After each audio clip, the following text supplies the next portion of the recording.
Hello and welcome back to Producing Music. My name is Namwiri, and if you're interested in leveling up your UK garage productions, then strap in because boy do I have the video for you. Today, we're going to build a UK garage track from the ground up. I'll be walking through step by step and showing you how to craft the drums, make the bass slap, and create a catchy hook. I'm really excited about this one. There's going to be a ton of information in here, so without further ado, let's get into it. We're going to start by creating the backbone of the track, the drums. I recommend gathering a bunch of samples with a similar tone before producing so you have a large pool to choose from. If you're looking for good samples, here are a couple splice packs that have good UKG drums.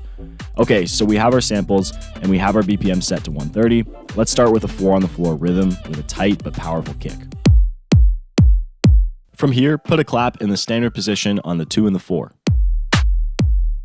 If you want to make your clap smack a little bit harder, throw on a second layer. Here's the difference between offsetting and not offsetting your claps with the kick. You can see that these peaks here are higher when the sounds play at the same time. That's why it's important to think about mixing as a factor of time in addition to frequency, because you can manage a mix much easier with this mindset. Next, add a hi-hat in the traditional position between the kicks and snares. After everything so far, our groove sounds like this. With our foundation set, we can start to give it that UKG swing by adding extra hi-hats, snares, and percussion in the 16th note positions. In green, I have good places to add hi-hats. In blue, I have where you could add your snares. And from there, you can place extra percussion wherever your creativity takes you. With these things in mind, let's go ahead and throw in some of these samples. In addition here, it's important to level the perks correctly and add a brick wall EQ to cut out any low end from them.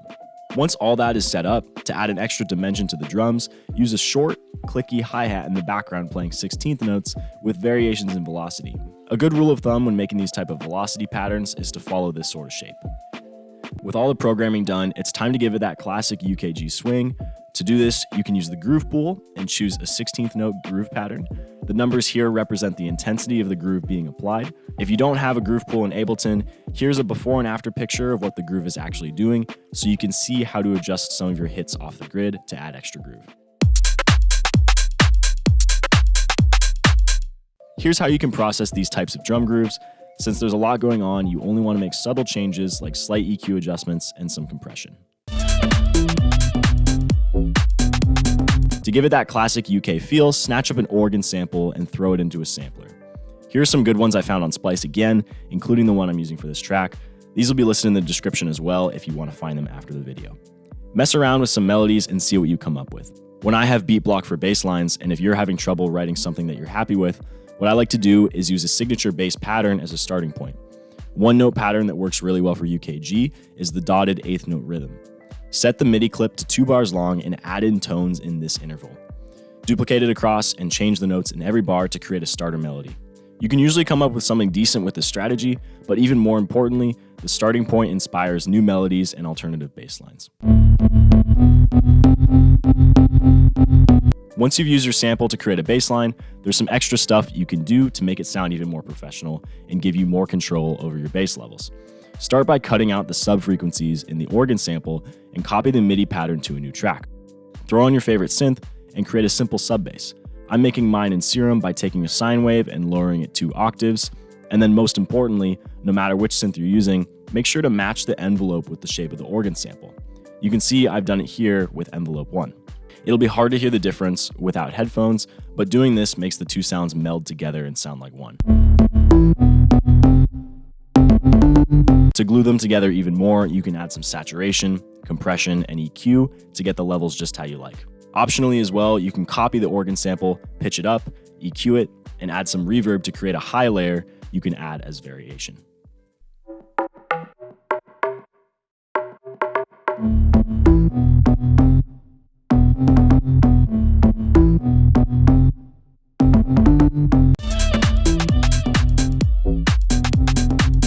Search for a vocal that is tuned around 3 to 5 semitones above the key of your track. This way, when you pitch up the vocal, there won't be nearly as many artifacts since you're only moving it up 7 to 9 semitones instead of 12.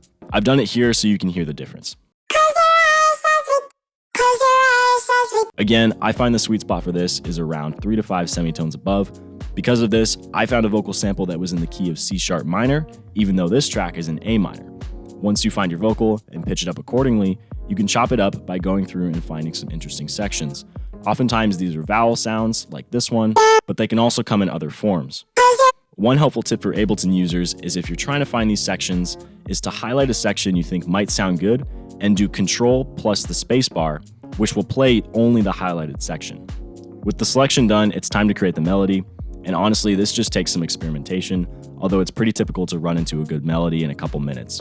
Just make sure that you're experimenting with the length of the chops, and to give it that UKG flavor, make your chops a little bit shorter, but to keep it sounding smooth, add a little bit of the fade at the end like this.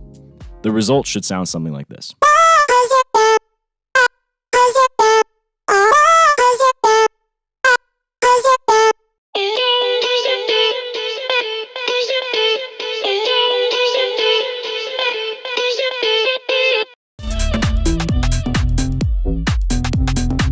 Here you can see the gap between the bass line's call and its subsequent response.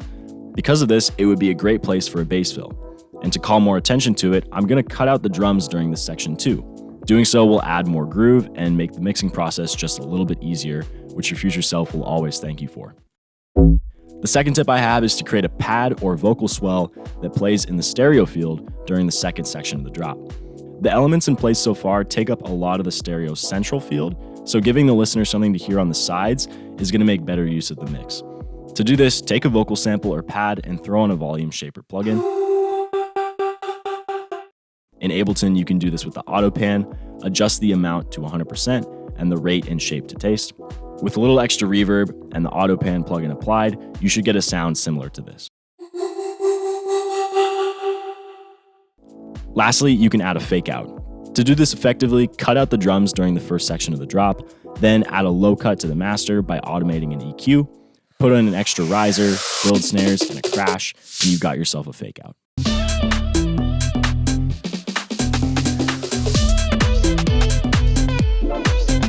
I'm trying to keep the theme of the track choppy, and you should too if you're trying to make good UKG. So for my break elements, I'm sampling pianos and adding additional one-shots and short synth patterns. For this track, I've used this arcade sample pack and chopped it up in this way. To allow the listener to get familiar with the sound, I've bounced out the first chord, reversed it, and added a ton of reverb to create this short riser effect. I've also done this for the vocal chops during the build. If you're having trouble turning ideas into a full song, I recommend following a simple structure to get the inspiration flowing. Yes, it does involve copy-paste, and yes, that's okay. Start with an intro with a motif that will recur throughout most of the song. In this case, it's the chopped piano sounds that play in every section except the drops. Then move into a build-up, followed by a part A drop and a part B drop.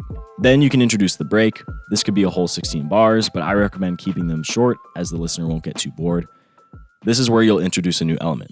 For me, it was wind chimes and an extra chop sample on the piano track, build up again, and drop again with slight variation or fake out, or something else that distinguishes the first drop and the second, then finish with an outro that slowly drops elements until the song ends. With the arrangement done, all that's left to do if you've mixed along the way is to master the track. Here's a quick look at my mastering chain. It's fairly simple. I just have a limiter that's pushing the LUFS to 9, EQs to help with the stereo image, and that's about it. And with that, you have a finished track. If you like the stuff you hear in this video, everything is from my first ever official release, Push It, which is now out on all platforms. I really appreciate it if you stuck around this far. And as always, if you learned something or just enjoyed the video, please leave a like or subscribe if you can. It means the world to small channels. Let's listen to the full track.